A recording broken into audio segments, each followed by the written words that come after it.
번째, 진짜 에코가 많이 깜짝 놀랐어요. 세 번째 오게 됩니다. 반갑습니다. 보면서 사람을 잘 살려야 되는데 너무 잘 살려서 이렇게 처음에 뵐 때 이렇게까지 우리가 찰떡궁금으로 들을 줄 몰랐는 거죠. 참 하나님 하시는 일이 놀랍습니다. 네, 잘 들립니까? 이게 잘 들려요? 네, 에코가 너무 많이 나왔습니다.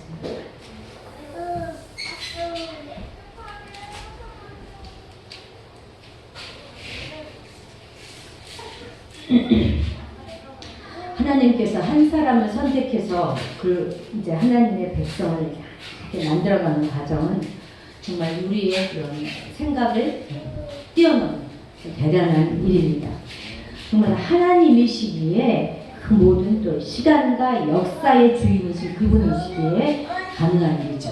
아브라함 한 사람을 선택하셔서 이스라엘 한 민족을 만들어 가시는 거예요. 감히 그 상상에 나갈 수 있었겠습니까?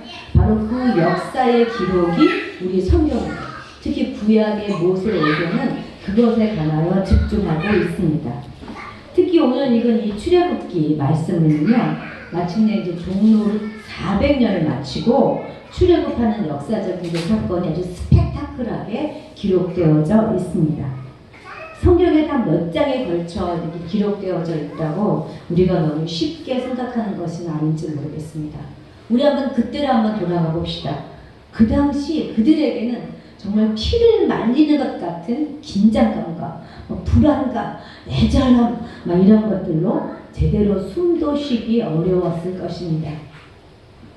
그런데 이 출애굽의 전 과정, 그러니까 가나안의 그 입성으로의 전 과정은 오늘 우리 살아가는 우리들에게는 영적인 중요한 의미를 던져줍니다.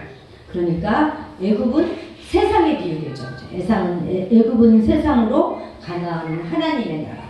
다시 또 말하면 이 애굽은 하나님 없이 살았던 우리의 옛 성품, 옛자, 이런 이때의 모습. 그리고 가나안으로의 입성은 하나님의 자녀가 되어서 새로운 삶을 살아가는 그것으로, 그 가운데 있는 광야 그 40년은 하나님의 백성이 되기 위해서 우리가 날마다 치루해야 되는 영적인 전쟁들을 의미합니다. 이 출애굽 해방은요, 신약 성경에서 말하는 십자가 사건과 상응하는 그런 아주 중요한 사건입니다. 이 출애굽을 통하여서 비로소 이스라엘 백성과 이스라엘 백성에게 나는 너의 하나님이 되고 너는 나의 백성이 된다라는 언약의 말씀을 주세요. 그대로 이제 이스라엘과 백성은 하나님과의 그 언약의 관계로 들어가게 됩니다. 옛 이스라엘 백성들이 이 가나안으로 입성하기 위해서는 반드시 출애굽을 해야 했던 것처럼 오늘로 우리도 역시 출애굽을 해야지만 하나님의 백성이 될 수 있습니다.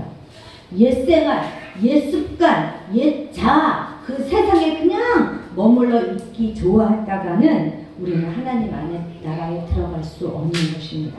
먼저 떠나야만 들어갈 수 있어요. 놀라운 영적인 진리입니다. 이 출애굽을 통해서 비로소 우리는 하나님과의 자녀가 되고 하나님과의 언약 관계로 들어가게 되는 것입니다. 그래서 이 출애굽의 모든 기사는 물론 옛 이스라엘의 역사 이야기지만 오늘 우리에게도 그대로 적용되어지는 이야기로 되는 것입니다. 그런데 이 바로는 쉬운 상대가 아니었어요. 10가지 제한을 다 지나고 난 후에야 겨우 이스라엘 백성을 나가도록 허락합니다. 생각해보면 참 바로야 정말 즐기다 싶어요. 하지만요, 다시 한번 생각해보면 모세 역시 만만치 않은 상대입니다. 아무리 지금 하나님의 말씀을 듣고 움직이지만 번번이 10번씩이나 뒤집는 파라오, 최대 권력자, 그 왕에게 대적하여 선다는 것은 보통 당력이 아니면 불가능한 일이겠지. 만약 저였다면 다리가 후덜덜덜 떨려서 어떻게 그 일을 감당할 수 있었겠습니까? 더군다나 바로의 말들을 가만 살펴보면요, 조금 타협해 들어와서 틈을 노리고 있는 것을 보게 됩니다. 마치 사막의 낙타처럼 말입니다. 그 칼바람이 부는 사막에서 낙타가 그런다잖아요. 바람이 막 불면 주인님 내 코만 좀 천막 안에 들여놓읍시다. 그래서 허락해주면 코를 싹 들여놓다가 그 다음에 얼굴을 싹 집어넣는데요. 그리고 이제 싹 눈치보고 그 다음에는 온 몸을 다 집어넣으면서 주인을 바깥으로 내쫓는다는 그런 이야기가 있지 않습니까? 사단이 우리에게 접근하는 방법도 우리가 똑같습니다. 그런데 우리의 모세는 전혀 그 틈을 주지 않았기 때문에 마침내 출애굽이라고 하는 역사상 전혀 유례 없는 그런 대사건의 주인공이 됩니다. 그냥 출애굽했나요? 아니요. 오늘 읽은 말씀처럼 애굽 사람에게 은근 패부를 받고 은혜를 받고 나오게 돼요. 노예가 나오면서 그렇게 했다니까요. 그리고 모세는 그 땅에 있는 바로의 신하들과 바로들 그 백성들에게 아주 위대한 사람으로 보여지게 됩니다. 그 세상은 우리를 어떻게 보고 있나요? 혹시 찌질하게 보는 것은 아닐까요? 응? 만약 그렇다면 우리의 태도에 뭔가 문제가 있는 것입니다. 양다리에 걸치고 있는 것은요, 누가 봐도 찌질해 보여요. 찌질해 보여요. 저는 오늘 이 출애굽의 과정을 통해서 세상이 우리 믿는 자들에게 어떻게 조금씩 야금야금 손을 뻗쳐서 우리의 심령을 파고드는지 그 바로의 말들을 통하여 좀 알아보려고 합니다. 첫 번째, 그는 이렇게 말합니다. 나가되 너무 멀리 나가지 말아라. 이렇게 이야기합니다. 자, 이게 이제 네 번째 재앙인 8일 재앙 때의 일인데요. 예. 바로는 모세에게 너 꼭 광야에 나가야 되겠어? 나가지 말고 그냥 이 땅에서 제사를 드려. 이렇게 이야기합니다. 그런데 모세가 이 제안을 받아들이지 않아요. 여러분, 하나님의 자녀가 되기 위해서는요, 반드시 광야로 나가서 훈련을 받아야 되는 거예요. 광야는 어떤 곳입니까? 여러분, 광야는요, 여러분이 생각하는 그 이상이에요.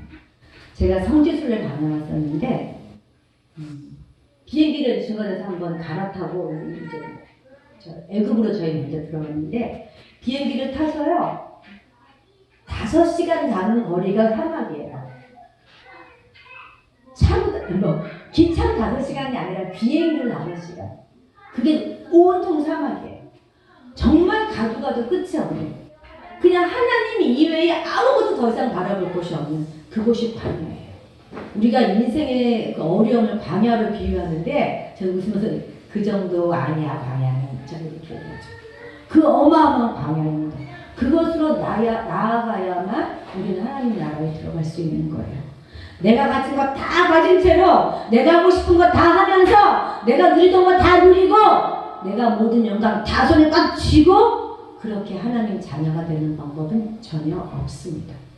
반드시 광야로 나아가는 결단이 우리에게 있어야 하는 것입니다. 모세는 그걸 알았어요. 그래서 그 제안을 받아들이지 않습니다. 그러자 모세에게 바로는 다른 제안을 내놓습니다. 그것이 이제 8장 28절 말씀인데 우리 한번 같이 읽어봅시다. 시작! 바로가 이르되 내가 너희를 보내리니 너희가 너희 하나님 여호와께 광야에서 제사를 드릴 것이나 너무 멀리 가지는 말라. 그런즉 너희는 나를 위하여 간구하라. 너무 멀리 가지 말라. 이거 어디 많이 들어본 말 아닙니까? 응? 아니 믿음 생활하는 거 다 좋은데 너무 깊이 빠지지 마. 응? 적당히 좀 해. 예수 믿는 거 너무 냄새 내지 말고 티내지 말고 그냥 너무 예수쟁이처럼 막 그렇게 막 나대지 말라고. 적당히 하라는 거예요. 아니 꼭 회사 가서 밥 먹을 때 기도해야 돼? 그죠? 티내지 마. 이렇게 얘기하는 것입니다. 혹시 이런 말을 들어보셨거나 또는 해보신 적 있으십니까? 이거 다 정확히 사단의 말입니다. 아니 주일날 교회 가면 되지 뭔 수요 예배에 금요 기도회에 거기다 무슨 화요 찬양 예배에 이렇게 셀몬 다 가고 그러지 말라는 것이죠. 교회 다닌다고 너무 나대지 말라는 것입니다. 그렇지만 성경 어디를 모아도 적당히 믿어도 된다는 말씀은 없습니다. 오히려 성경은 전심전력을 다하여 뜻과 힘을 다하여 목숨을 다하여 주 너희 하나님을 사랑하라 라고 말씀하고 있습니다. 한번 읽어봅시다. 시편 119편 1절입니다. 시작. 여호와의 증거들을 지키고 전심으로 여호와를 구하는 자는 복이 있도다. 마태복음 22장 37절 시작. 예수께서 이르시되 내 마음을 다하고 목숨을 다하고 뜻을 다하여 주 너희 하나님을 사랑하라 하셨으니 계시록 3장 16절입니다. 시작. 내가 이같이 미지근하여 뜨겁지도 아니하고 차지도 아니하니 내 입에서 너를 토하여 버리리라. 아멘. 모세는 근데 처음에 이 바로의 말을 믿었던 것 같습니다. 그래서 파리새가 바로와 바로의 신하와 백성들에게서 떠나기를 하나님께 구하였어요. 그래서 여호와께서는 모세의 말대로 응답하셔서 파리새가 하나도 남지 않고 다 없어졌지만 바로는 어떻게 하였습니까? 성경은 바로가 그 마음이 더 완강하게 되었다고 기록하고 있습니다. 이게 무슨 말이에요? 세상도 하나님도 이 정도 선에서 적당히 우리를 살게 내버려두지 않는다는 것이에요. 어느 한쪽이 이제 반드시 선택하라고 합니다.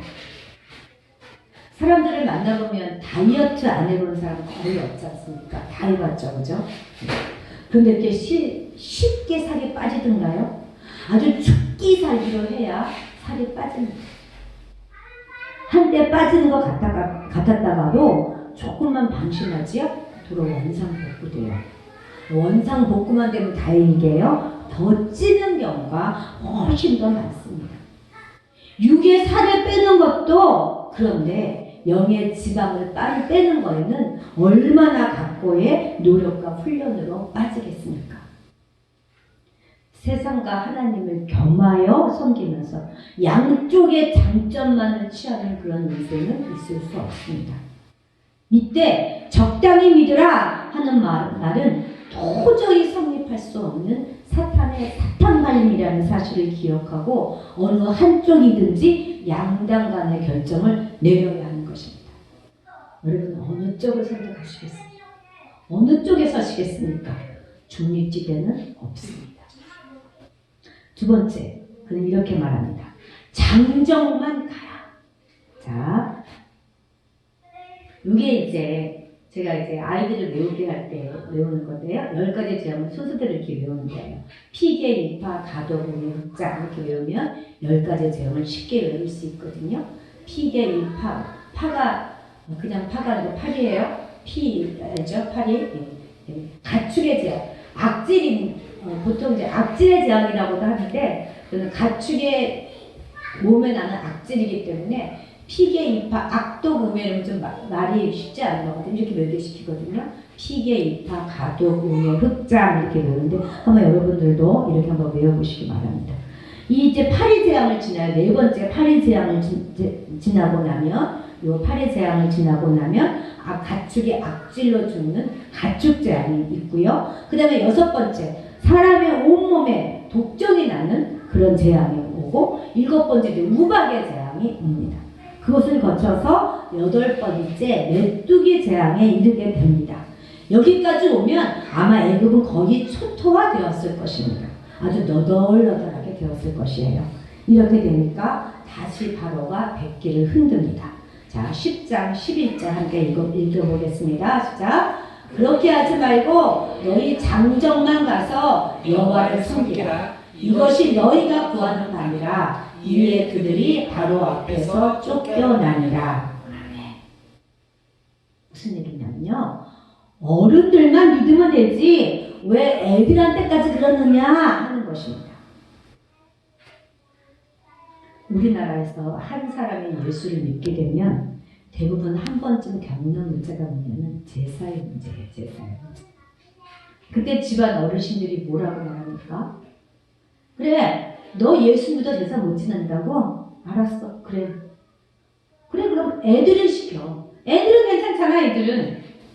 하면서 애들을 절하게 시키는 경우가 참 많이 있다는 것을 경험해 보신 분들도 계실 것입니다.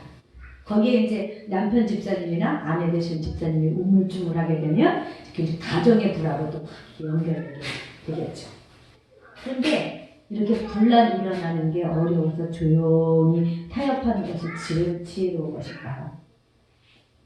이게 정말 참 쉽지 않은 이야기라 저도 참 말하기가 조심스럽습니다만 분명한 것은 그것이 사탄의 계책이라는 것입니다. 알게 모르게 우리 안에 들어와서 우리에게 거짓 위안을 주는 소리가 있습니다. 그것이 뭐냐면 애들은 하나님이 책임지실 거야. 너가 열심히 신앙생활하면, 너가 열심히 기도하면, 네가 열심히 봉사하면, 네가 열심히 전도하러 다니면 애들은 하나님이 책임지실 거야. 물론 하나님이 책임지실 것입니다. 하나님은 당신이 택하신 백성을 끝까지 견인하시고 책임지시는 것이 분명합니다. 그러나 너도 나와 같이 가자. 안 돼. 한순간은 너 내버려둘 수 없어. 하면서 어려서부터 믿음의 길을 같이 가자고 아이들을 끌고 같이 가지 않고 그냥 내버려두면 나중에 걷잡을 수가 없게 됩니다. 왜냐하면 젊음의 열정은요 어디론가 쏟아지게 되어 있어요. 그게 하나님께로 향하지 않으면 어디 다른 방향으로 쏟아지게 됩니다. 어디로 가겠어요 그럼? 당연 세상에로 집중하게 되겠지요. 그래서 아이들이 겪지 않아도 될 일을 겪게 됩니다. 상처와 아픔을 겪을 수도 있어요.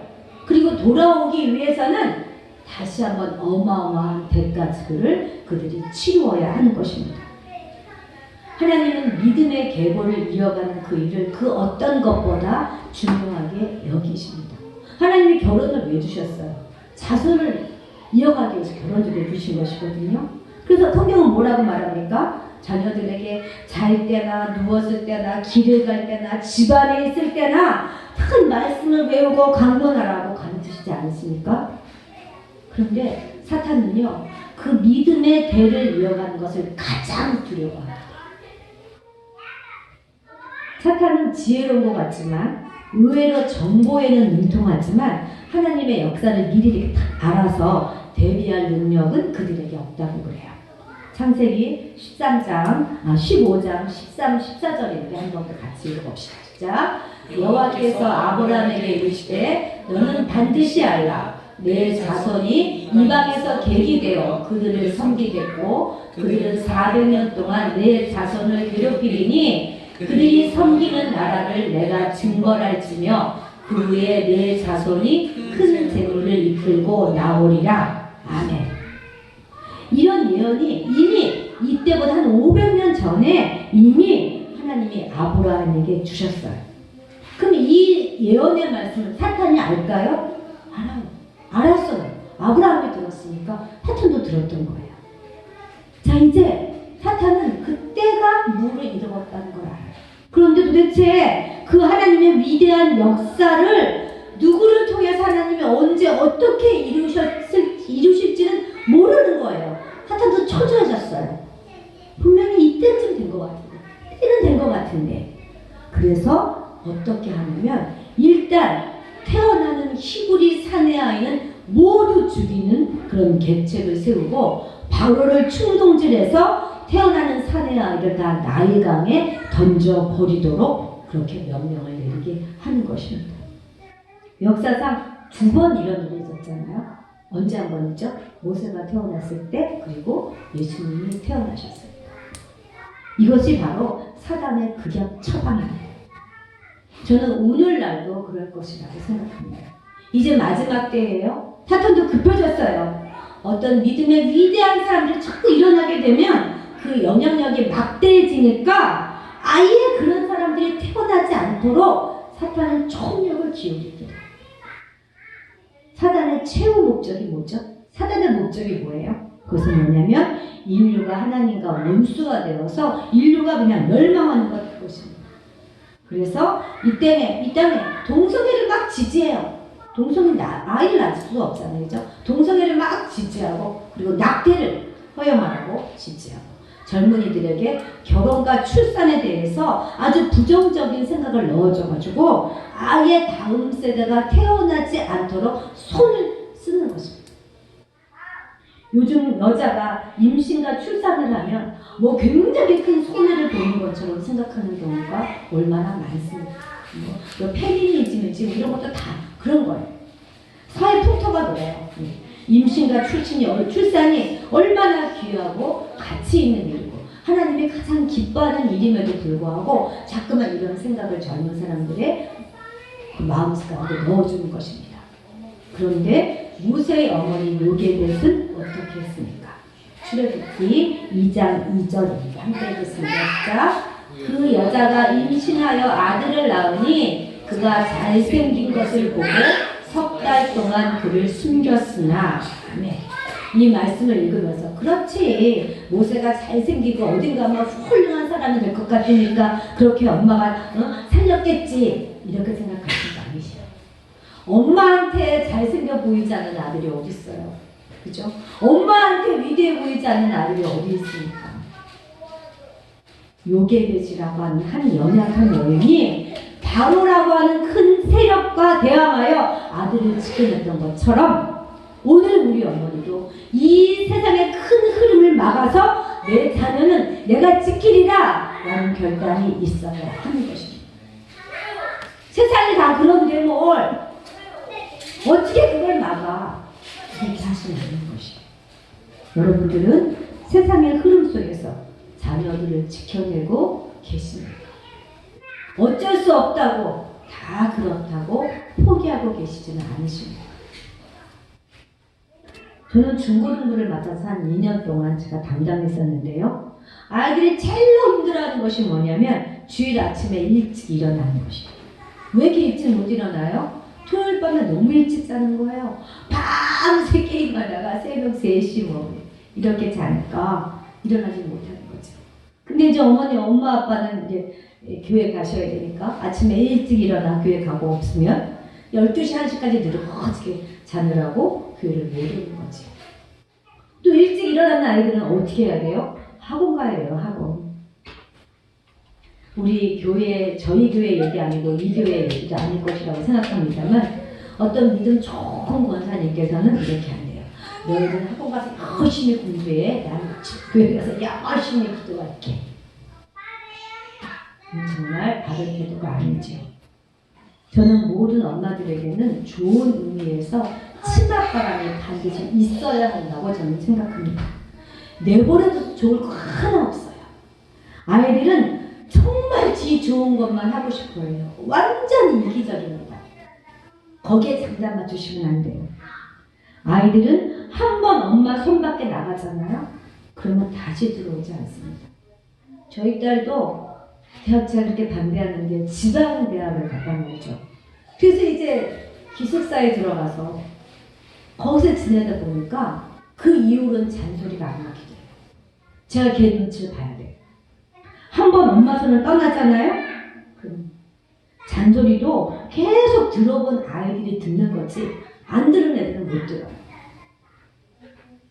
모세가 태어나고 3개월이 지난 후에 요게벳은 더 이상 그를 숨길 수 없다는 것을 알았습니다.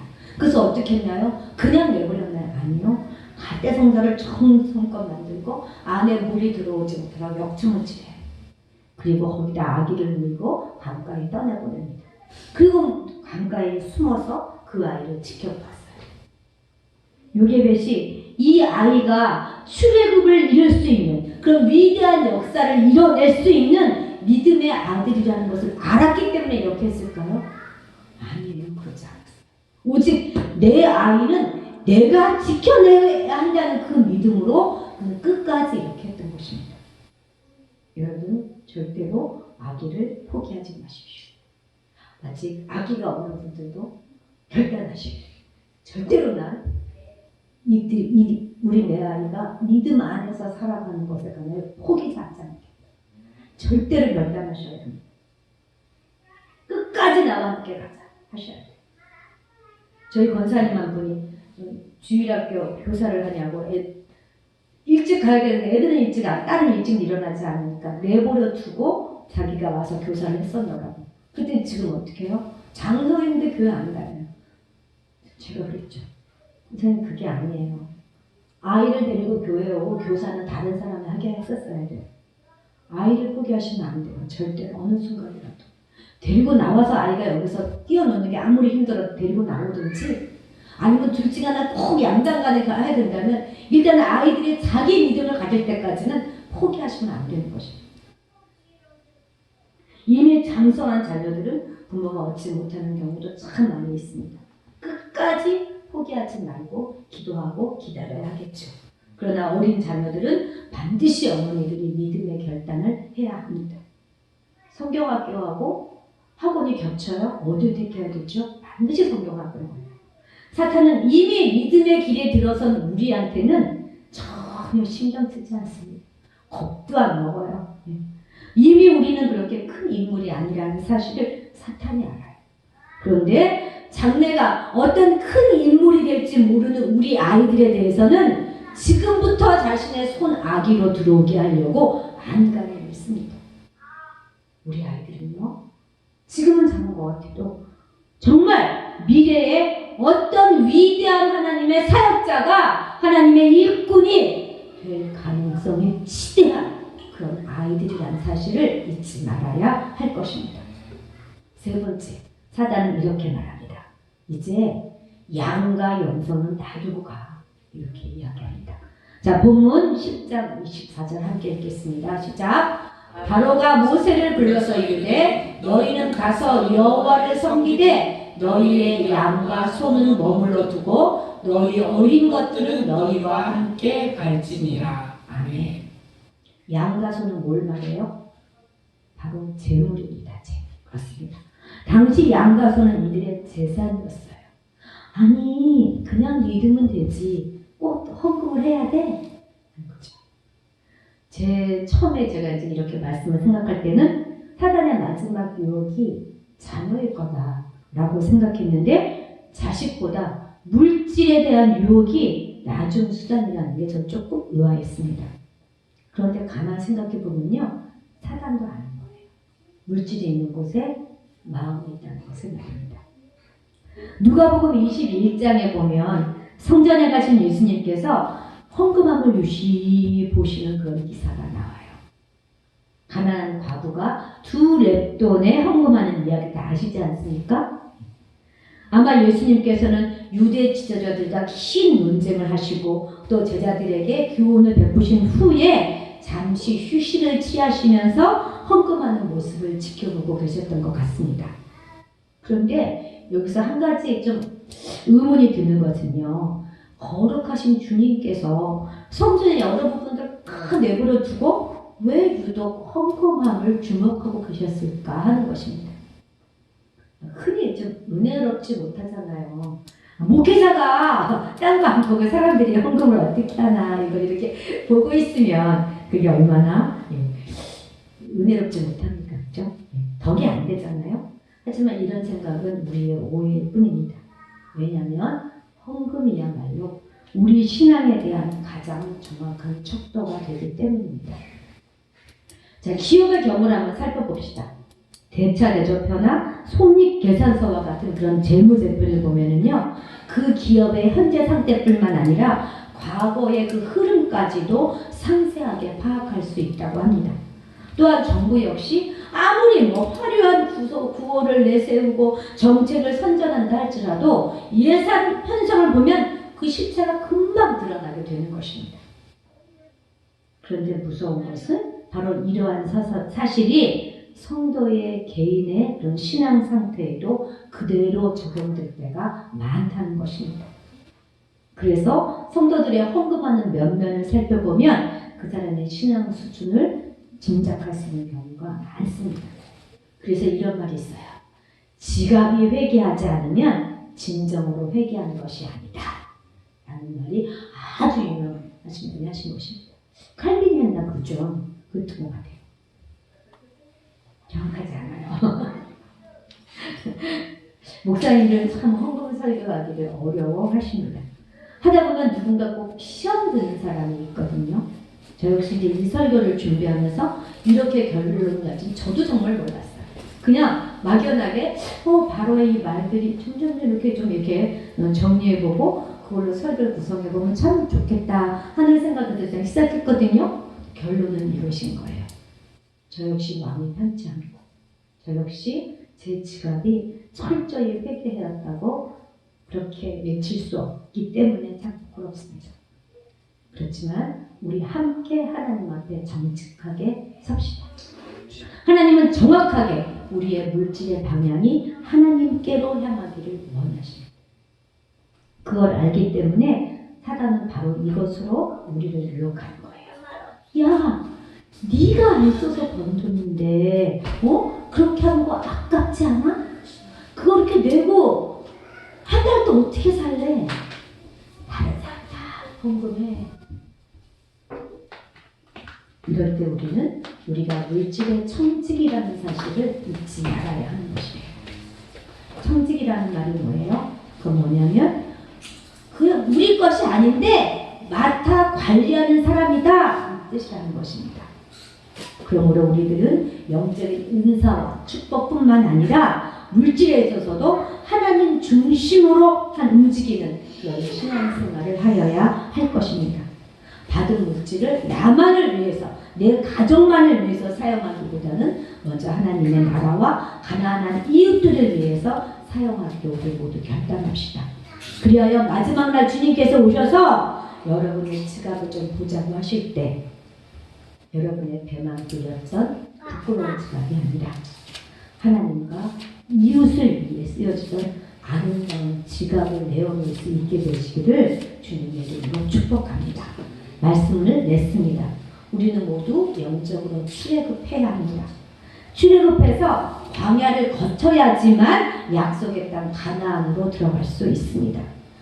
그 애굽이 아무리 보암직하고 살기 좋아 보인다고 미련을 가져봤자 그곳은 애굽이지 가나안이 아닙니다. 우리의 영원한 거처가 절대로 될 수 없는 그런 곳입니다. 우리가 그곳을 떠나서 약속의 땅으로 가려고 할 때 사단은 우리에게 속삭입니다. 꼭 그렇게 튀게 믿어야겠어? 응? 대충 해. 너 그러다가 영생이 없으면 어떡할 거야? 너만 믿어, 너만. 아이들은 자기 인생 자기가 선택해야지. 응? 네가 열심히 하면 하나님이 다 책임지실 거야. 야, 네가 열심히 피땀 흘려 번 돈인데 그렇게 많이 헌금하면 너 어떻게 살아가려고? 세상이 어떤 세상인데 다른 사람 다 헌금해.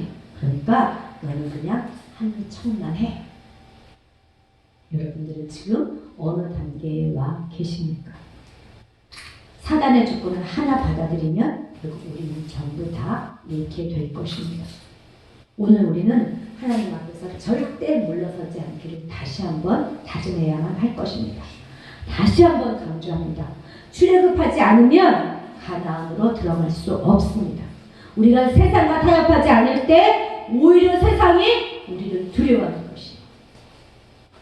마치 모세가 그 땅에 있는 바로의 신하들과